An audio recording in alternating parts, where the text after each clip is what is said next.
This all started with a text message saying, hey, want to be in a movie? And I'm like, am I clothed or unclothed? Scene 27, Charlie, take 1. Scene 23, take 6.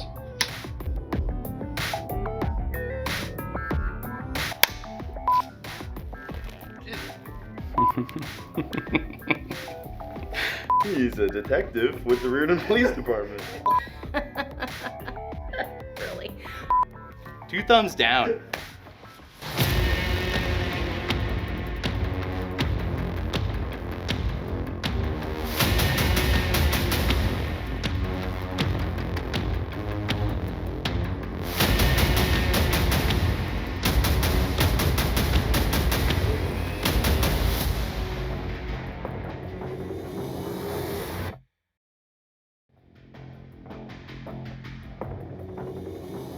That stakeout was supposed to be my last official piece of business for the RPD, but because of you, the perp got my gun and shot Bobby. The FBI referred to that as reckless endangerment on my part. On my part! You should have had your holster strapped I on. was covering the suspect. You were supposed to be covering me. It's your fault it happened. It's your fault he died.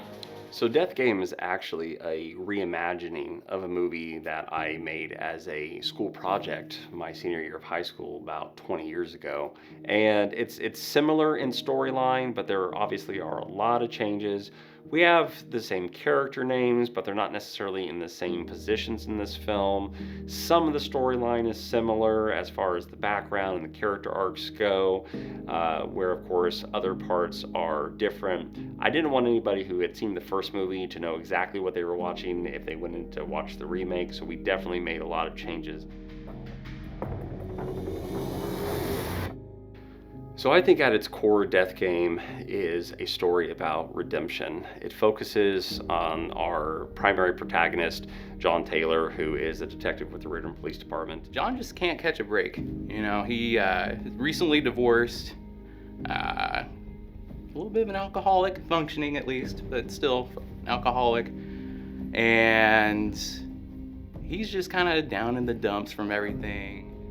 Arlington's great. I mean, he brings so much to the table. I mean, he came to work every day, prepared for this character that he was playing. He really got into the mindset of John Taylor. And, I have him going through so many different emotions in the film because, of course, his character is the lead character, and he's got this big arc where he's, attempting to achieve some redemption for, this botched stakeout that had happened involving his brother-in-law and losing his wife and essentially his little girl. And now he's got this case that he's working, and he's battling with, personal demons, not being able to sleep, drinking on the job.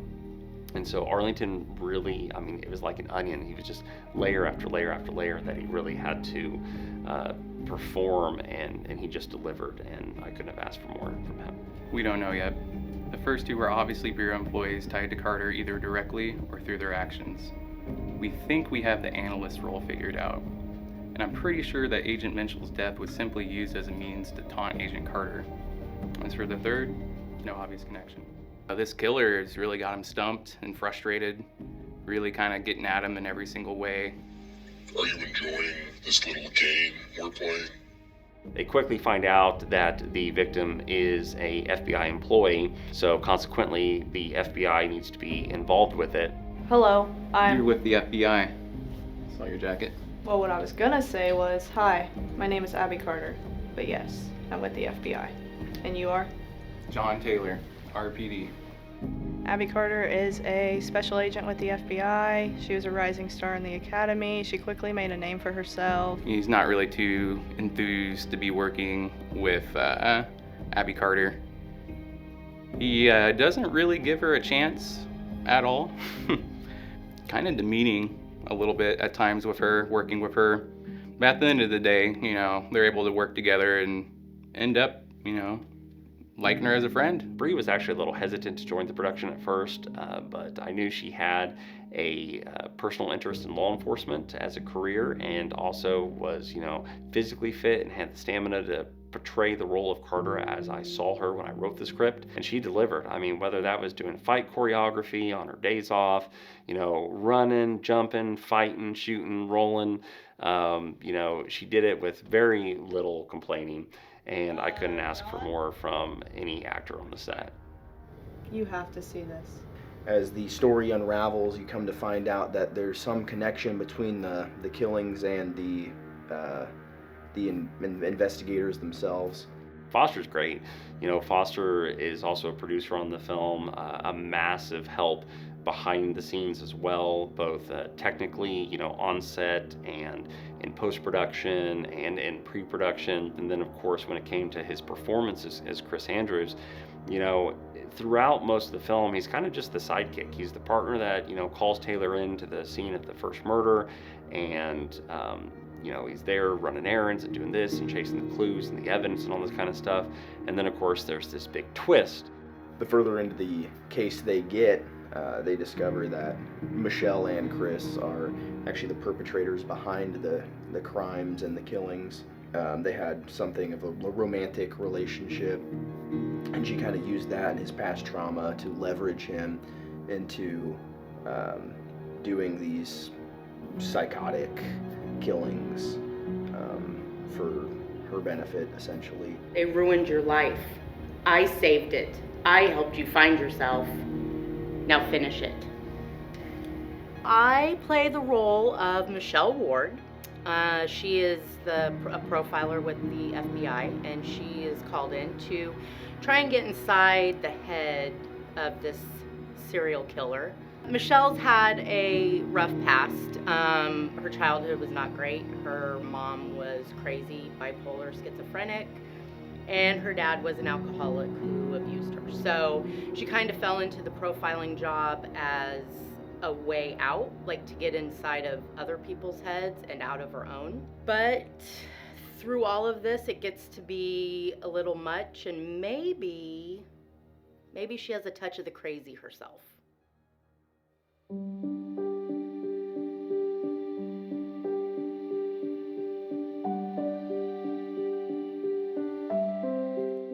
By helping out, I could tell how much work Chris has put into this movie. I think as the director, the most difficult thing to do is obviously to bring the words on the page to life on screen. And we really worked together as a team to kind of come up with what we felt was the best visually to tell our story that we wanted to tell. Action. Not any of us really considered a possibility that we'd be involved in something like this. And we got the opportunity to do so, and it ended up being really, really cool. I mean, probably some of the reason that the days are so long is because we can't keep our faces straight on camera. Like, there's a lot of goofing around. Welcome to the set of Deathgame. We make movies and we know what we're doing.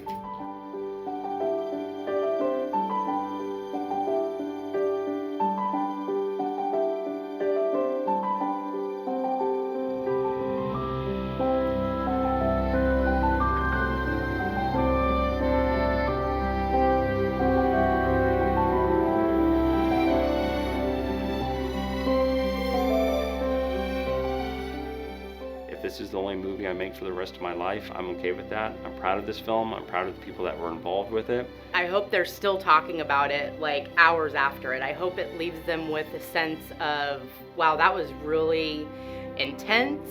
We've all just worked really hard for this, so I hope they just enjoy it. I hope that people walk out of the theater and they feel like we did a good job. I hope that they will walk out saying, huh, I didn't see that coming. Or, hey, maybe I did see that coming and it was still pretty darn cool.